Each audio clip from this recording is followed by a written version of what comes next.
One day, Jack went to a hardware store to buy some things, but upon seeing the store owner, he froze in his tracks. He believed this man was the serial killer he had been searching for over the past year. At the first moment, he felt like finishing the man right then and there. However, he composed himself, knowing it was necessary to be sure first and verify if his suspicion was true. With this in mind, he picked up a water tap. Then he wiped it clean so that the man's fingerprints would easily stick to it. But the killer took no risks. Instead of grabbing the tap with his bare hands, he directly tried to put it into a polythene bag. Sensing this, Jack placed the tap back on the counter. Then, he started looking at other products. After a while, he informed that he liked that particular tap. This time, the shopkeeper picked it up with his own hands and put it inside the polythene bag. In this way, Jack strategically collected his fingerprints. In reality, Jack was a police inspector. He immediately sent the tap to the forensic team for fingerprint testing. But when the report arrived, he was astonished.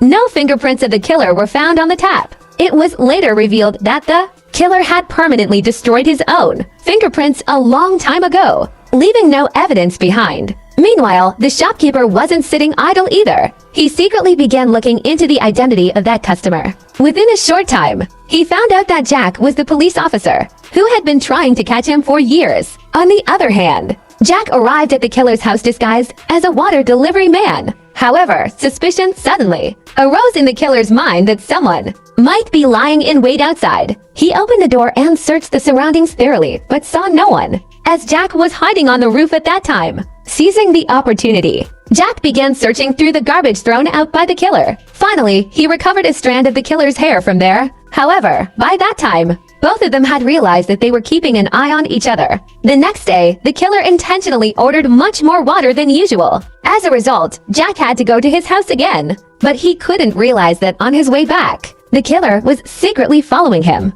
By following him, the killer eventually found out Jack's home address as well. If you need any adjustments or further assistance, feel free to ask.